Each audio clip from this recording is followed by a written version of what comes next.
My girlfriend cheated on me with my best friend. And now, 4 years later, just before my wedding, one unexpected truth flipped my whole world upside down.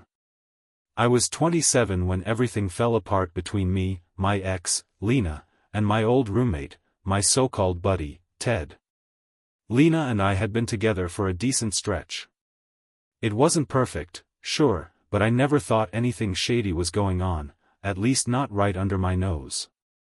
Looking back now, maybe the signs were there. Like how she'd laugh way too hard at his dumb jokes, or how she'd hang out in his room to watch movies on that big-ass TV of his. But I shrugged it off. I mean, I trusted them. Well, that trust cost me. Lesson learned. One night I came home from work, and they were both acting off, like weirdly polite, trying too hard to act normal. Lena offered to make me dinner, which was already suspicious since she never really cooked, and Ted asked if I wanted to go grab a burger. It felt staged. Like they were both guilty and trying to smooth it over. But I didn't give it much thought. I figured maybe they were just in good moods or something. I was tired anyway, so I let it slide. Then, one night, the truth hit me like a brick to the face. I was out cold, deep asleep, when my phone buzzed. It was 3 a.m. A text from our mutual friend, Marcus. He sent me a screenshot. It was a chat between Lena and one of her friends, where she straight up admitted that she and Ted had been sleeping together, for months. Not days. Not once. Months. My heart started pounding. I wanted to think it was some messed up prank. But Marcus? He wouldn't joke about that kind of thing. All he said was, "Dude, I thought you should know." I just sat there, staring at my phone. My hands were shaking. I felt sick. Like every memory I had with Lena, every night I chilled with Ted, just vanished in an instant. This was the girl I was getting ready to propose to. And the guy? I let him live with us to help him get back on track. I felt like the biggest fool in the world. After a few minutes of shock, I snapped out of it. I got up, marched straight to Ted's door, and didn't even bother knocking. I just swung it open. And there they were, both sitting on his bed. They looked like two kids caught red-handed, eyes wide, faces pale. Lena started mumbling something about how she wanted to tell me and how it just happened. Just happened? Like I was supposed to swallow that lie. Time felt like it slowed down. I started yelling. I don't even remember half of what I said, I was just so damn angry. Ted puffed up like he had something to prove, saying it wasn't a big deal because he thought Lena and I weren't working out anyway. Lena sat there looking like she was about to cry. But honestly, I didn't give a damn. If she was that miserable, she had months to be honest with me. She could have ended it clean, but instead, they chose that. Once things calmed down a bit, well, as calm as they could get, I told them both to get out. I didn't care where they went. I just wanted them gone. Ted tried to make it sound better, saying he didn't mean for it to go that far. Like that was supposed to help. Lena kept saying she didn't want it to happen like this. Excuses. That's all it was. Empty words to try and ease their own guilt. That night, I crashed on a buddy's couch. I didn't sleep a wink. The next morning, I made up my mind, I was done. I went back to the apartment to grab my stuff. And of course, they were still there. Lena tried to stop me from leaving. She started talking about how she hoped we could still be friends. What a joke. Friends don't do what she did. I shoved whatever I could into bags and boxes. Didn't even pack right. I just needed to be out of there. Ted stood in the corner, avoiding eye contact, like the coward he really was. Once I had my things, I looked them both in the eye and said I never wanted to see them again. Lena looked like she had something to say, but I didn't wait around to hear it. I walked out and never looked back. That was it. I was done. I didn't tell our shared friends anything. I figured they'd find out soon enough. But what hit hardest? Most of them didn't even care. A couple people reached out to say sorry about the mess, but when push came to shove, they chose to stay tight with Lena and Ted. I wasn't even sure if I should laugh or lose it. But honestly, that told me everything I needed to know. So I cut them all off. Every single one. I packed up, moved back to my home state, changed my number, ditched all my social media, and vanished from that whole circle. At first, it was brutal. Felt like I was tearing my whole life down. But I knew I had to. I wasn't gonna move forward if I kept holding on to people who clearly didn't have my back. So I let it all go. And I never looked back. Not once. It was rough, especially in the beginning. Some days, I thought maybe I was overreacting. Maybe I let the anger win. But every time that thought crossed my mind, I'd remember that night, how they looked at me like I was the one in the wrong. Like I had ruined their twisted little fairy tale. But the truth? I wasn't the one sneaking around and lying. Things didn't magically get better overnight. I hit a few rough patches, started over from scratch. But little by little, I found new friends. Got my career moving in the right direction. Slowly, I built something real. Something I could actually be proud of. And then I met Hannah. She was everything Lena wasn't: honest, loyal, respectful. She knew about my past and didn't hold it against me. She understood that I'd left all that behind and never once tried to bring it back up. For the first time in a long time, I felt happy again. Fast forward a few years, I'm engaged to the most incredible woman I've ever known, far away from all that old drama. I thought I was finally in the clear.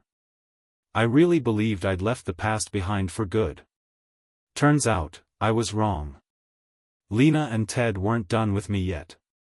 There I was, in a good place, happy, engaged, and feeling like I'd finally put that chapter to bed. I'd cut ties, moved on, started fresh. But then it all got stirred up again, with one simple post. I've never been the type to post much online, but I figured, hey, why not share something good for once? So I uploaded a picture of me and Hannah with a short caption about our engagement. Just a happy photo, nothing over the top. I expected a few likes from family and the handful of people I still talk to. That's it. What I didn't expect was that post dragging all the old drama right back into my life. A couple days later, my phone buzzed with a message. I glanced at the screen, and there it was. A message from Lena. I damn near dropped my phone. After all those years of silence, she suddenly decides to reach out? I didn't even open it at first.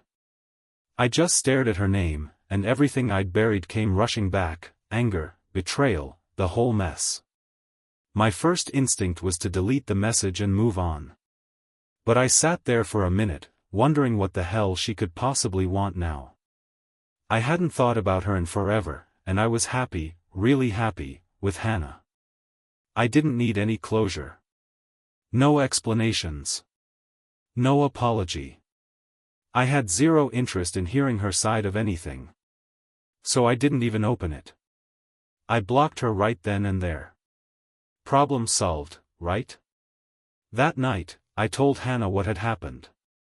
I don't keep secrets from her, especially when something weird like that pops up. She just laughed and said I handled it the right way. Just to be safe, she blocked Lena too. We figured that'd be the end of it. Lena got whatever closure she was looking for and could finally move on. But of course, it didn't stop there. Soon after, weird fake profiles started showing up. At first, I didn't notice. Like I said, I'm not all that active on social media, but Hannah started getting these strange friend requests from accounts with no posts and some generic profile pic. Nothing seemed legit. Hannah's smart, though. She didn't accept any of them. After a few popped up, she started to suspect it might be Lena. And honestly, I agreed. Who else would be this weirdly persistent? It was more annoying than anything. I hadn't thought about Lena in so long, and now suddenly she's trying to creep back in like we're stuck in some high school soap opera. So I deleted my social media altogether. No point in keeping it around if it's just a tool for her to mess with me. I figured if I wasn't online, she'd have no way to reach me. Right before I shut down my accounts, one of the fake profiles finally messaged me directly. I knew it was her. I sent back one short reply telling her to leave me alone and that I wanted nothing to do with her. I didn't wait for a response. I hit send and blocked the account. Then I deleted the whole profile. Clean break. I thought that would be the end of it. I really did. But nope, Lena wasn't done yet. When she couldn't reach me, she decided to go around me completely. A couple days later, my sister Erica gave me a call out of nowhere. Now, Erica and I are tight, but we don't talk every single day, so I figured she just wanted to catch up or ask about the wedding plans. But the second I answered, I could hear in her voice that something was up. Before I could even say hello, she jumped in with, "Hey, I need to talk to you about something weird." Great. What now? She starts telling me how Lena had messaged her. And it wasn't just some casual, "Hey, how's life?" kind of thing. Nope. Lena jumped straight into this wild story claiming, wait for it, that I had a son. Yeah. A kid. A whole damn son. At first, I laughed out loud. I figured Lena was pulling some desperate stunt for attention. But Erica wasn't laughing. She said Lena sounded serious. Like, desperate serious. Erica had tried to brush her off, but Lena kept pushing. She even sent pictures of this little boy, going on about how much he looked like me, saying she never wanted to keep it from me, blah blah blah. I didn't buy it for a second. In my mind, it was just Lena's last-ditch effort to get a reaction. I mean, if any of it were real, wouldn't she have told me years ago? Wouldn't she have brought up child support or reached out when she found out she was pregnant? None of it added up. And I told Erica exactly that. But I could tell she wasn't sure what to think either. Lena must have come across pretty convincing. The whole thing started messing with my head. I kept telling myself it was just another one of Lena's lies, but still, that little "what if" started gnawing at me. What if she was actually telling the truth? The timing felt way too convenient, and yeah, I didn't trust her. Not even a little. But the idea that I might have a kid out there? That's not something you just ignore. For the next few days, I couldn't concentrate. I'd be at work, trying to focus, and my mind would drift right back to Lena and this supposed son. Hannah picked up on it, too. She kept asking if I was okay. I didn't want to drag her into this mess, so I told her it was just work stress. But the truth? My brain was all over the place. The idea of having a kid I didn't know about, it ate at me. Eventually, I realized I couldn't just sit on it. I needed to shut this down completely, and make sure Lena didn't show up at our front door next. So I called a lawyer. I didn't want to deal with her directly. I figured having a lawyer send something official would be cleaner, safer. Maybe that would finally end it. I told the lawyer everything, the messages, the fake accounts, and now this kid story.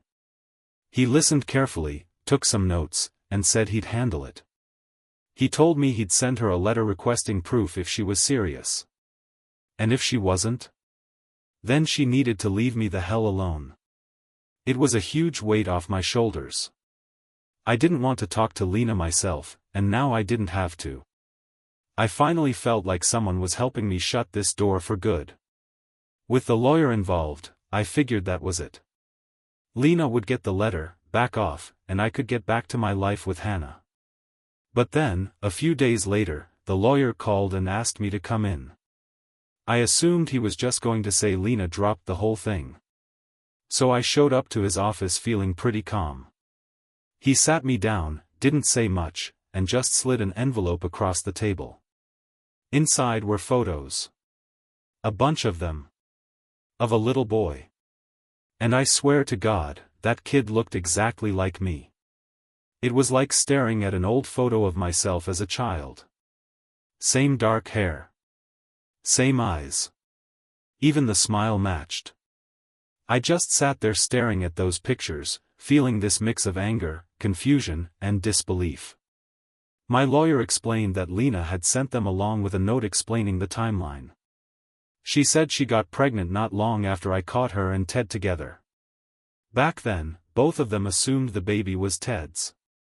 According to her, that's why they never told me anything. They figured the kid was his and went on with their lives. It wasn't until later, when they started trying for more kids, that they found out Ted was actually sterile. That's when the doubt started creeping in. Even then, I couldn't fully believe it. Lena was never exactly honest, and the whole thing felt just a little too convenient.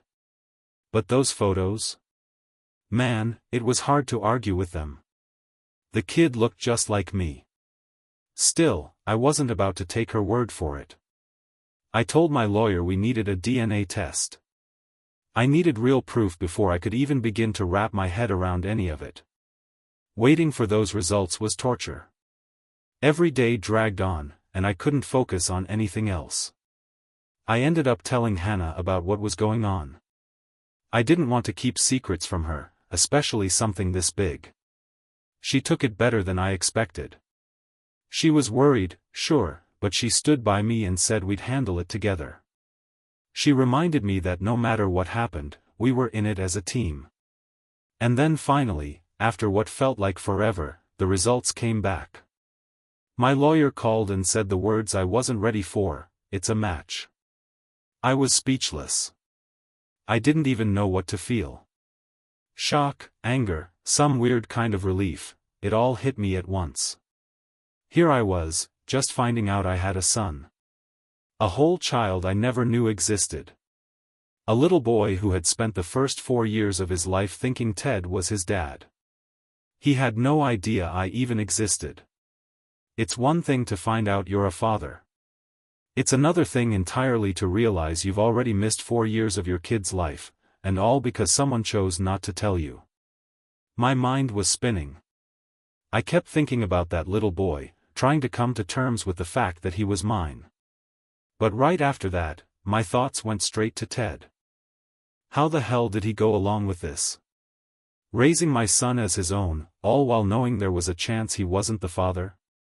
And Lena, she'd had so many chances to tell me the truth. So many years to come clean. But she waited until I was happy and successful to finally drop this bomb. It was hard not to feel like I was being used. It didn't seem like it was about me. And it sure as hell didn't feel like it was about the kid either. It felt like Lena saw that I had a stable life now, maybe a bit of money, and thought, hey, time to cash in. That realization hit me like a gut punch. It pissed me off even more. But at the same time, I had to shift my focus to the boy. He didn't ask for any of this. He wasn't part of their lies.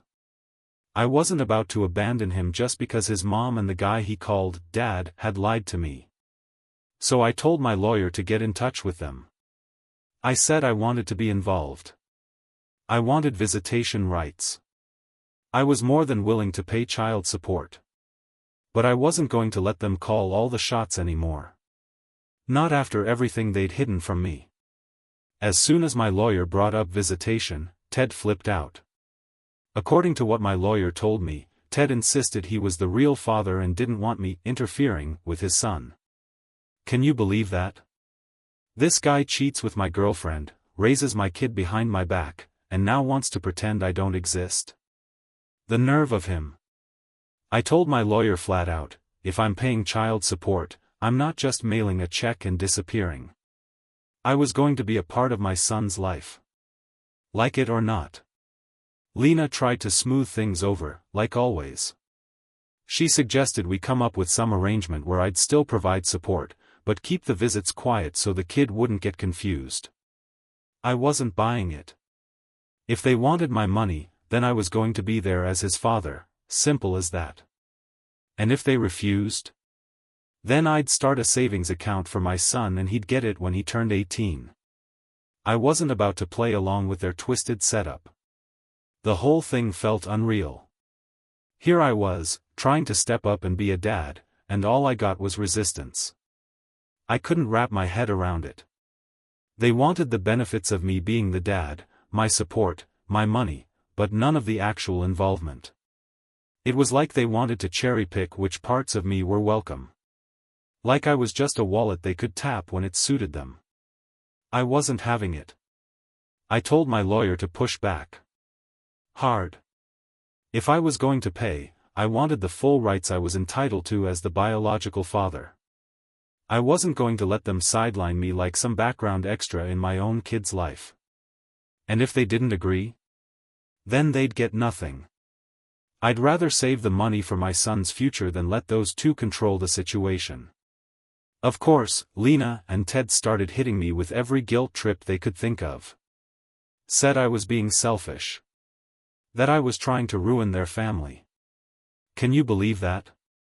The same people who hid a child from me for 4 years were now calling me selfish? It was ridiculous. If anyone was selfish, it was them, playing house and pretending to be this happy family while knowing full well that I had a right to know. But I'm done playing nice. I'm ready to fight for my son. I don't know how this is going to shake out, but I know one thing for sure, I'm not going to let them keep him from me any longer. They already took 4 years away from me. I won't let them take another day. Once I made that decision, I told my lawyer I was in it for the long haul. That's when we really started digging into what I could legally do. Turns out, it wasn't going to be easy.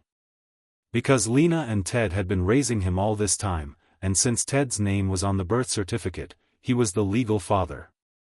My lawyer explained that even though I'm the biological dad, getting full rights wouldn't be simple. It was going to take time, money, and a hell of a lot of patience. Patience isn't exactly my strong suit. And Lena and Ted weren't making it any easier. My lawyer tried to set up a meeting to talk through visitation. Ted flat out refused.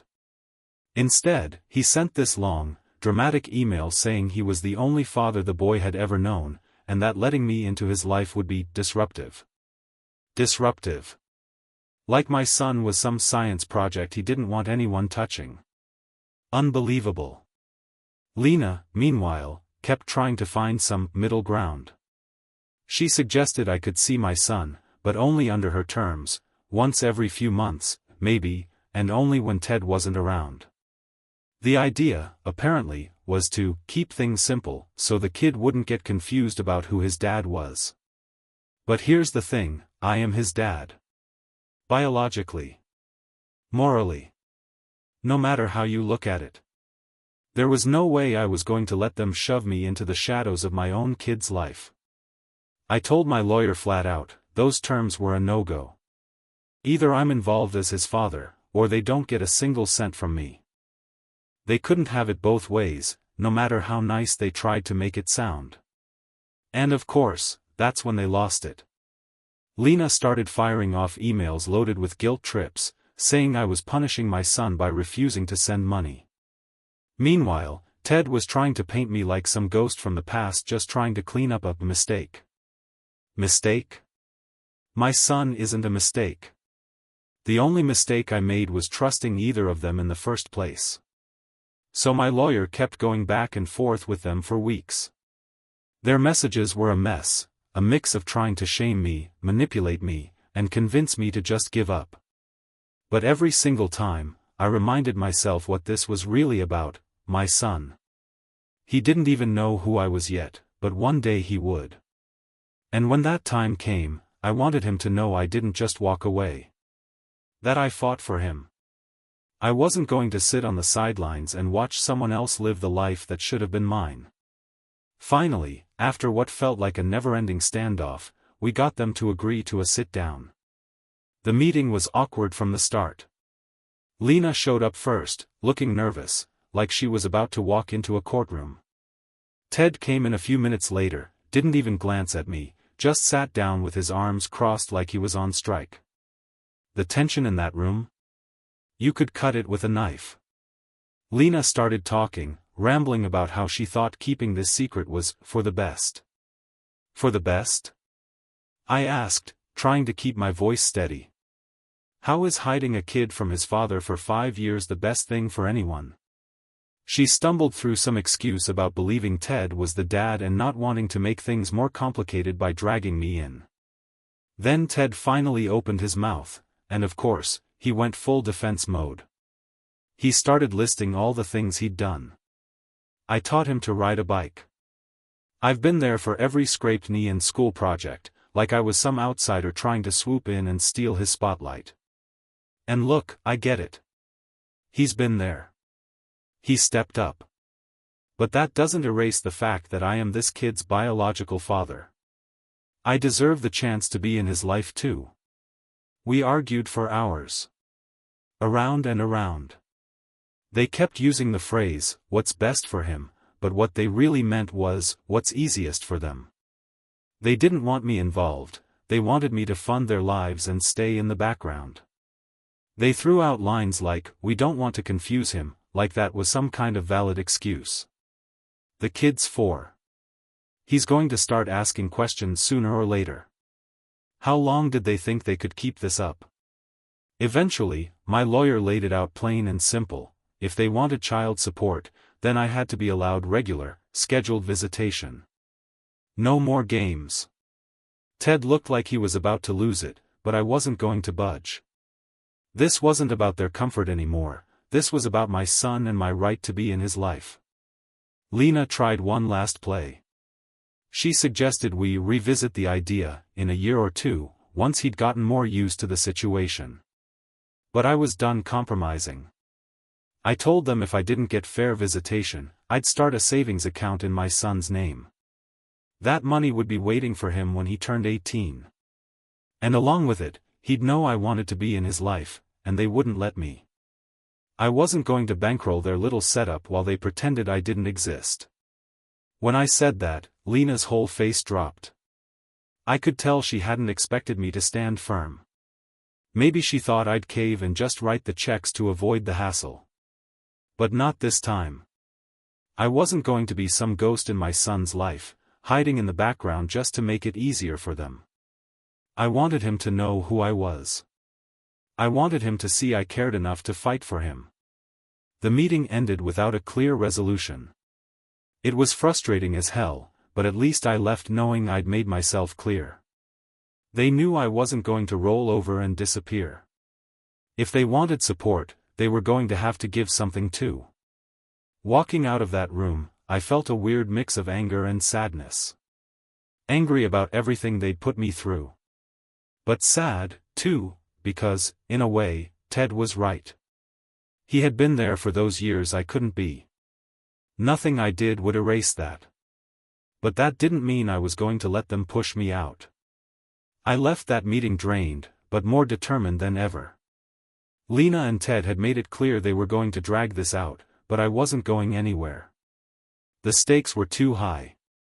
I wasn't about to let them dictate the terms of my role in my son's life. But honestly, the frustration was eating at me. It felt like every time I made progress, they'd throw up another wall. A couple weeks passed. Things got quiet. My lawyer and I kept working on getting visitation sorted out. I was ready to go to court if it came to that. I didn't care how long it took. I just wanted to be there for my son.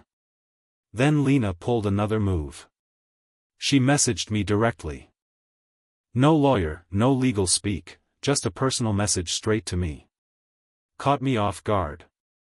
It felt like she was trying a different angle, maybe hoping I'd be more open if she came to me one-on-one. The message started off friendly, which threw me. She said something like, I've been thinking about everything, and I realize this has been hard on you too. She went on to say she never meant to hurt me back then, and that in some weird way, she thought she was doing what was best for our son. She added that Ted was still struggling to accept all of it and felt threatened by me being around now. And I'll admit, for a second, I wondered if she was actually trying to make things right. But deep down, I knew better. Lena didn't grow a conscience overnight. She'd hidden my son from me for years. Let Ted pretend to be his dad. And only came forward when it suited her. This message? It wasn't an apology. It was just another angle. Still, I kept reading to see where she was going with it. And then she got to the real reason for writing. She proposed a compromise. She said she'd be open to me having a relationship with my son, but only if I agreed to keep it limited to a few visits a year, and never tell him who I really was. She tried to spin it like she was doing me a favor, calling it a way to keep the peace for everyone. What she was really offering was a tiny slice of access to my own son, while still letting Ted play the main role. And just like that, any shred of doubt I had about her intentions was gone. A few short visits a year? No explanation about who I really was? She expected me to be okay with that? Like some kind of ghost or distant uncle in my own kid's life? She clearly didn't know me at all. I shot back a message, short, firm, no room for confusion. If I'm paying child support, then I'm his dad. Period. Take it or leave it. She never replied. And I figured that was the end of that. Then, a couple days later, my phone rang. It was Ted. First time I'd heard his voice in years, and yeah, it triggered every bit of anger I had. But I took a breath and let him talk. He started off trying to sound calm. Said he wanted to clear the air and hoped we could work things out like adults. I had my doubts, but I listened. He admitted he was struggling with everything. That it was hard to accept, and that he was still trying to wrap his head around the situation. He even said he respected that I wanted to be involved. But then came the real reason he called. He said he was worried that my being in the picture would confuse our son. That it would mess with his sense of who his real dad was. According to Ted, no kid should have two fathers. Said it wasn't healthy. At first, I almost believed he wanted to find middle ground. But the more he talked, the more it was clear, he didn't want compromise. He wanted control. He wanted to keep me out and keep things exactly how they were. I cut him off right then. Ted, I said, if I'm going to be paying, then I'm going to be part of his life. I'm not here to make things easy for you or Lena. This is about my son.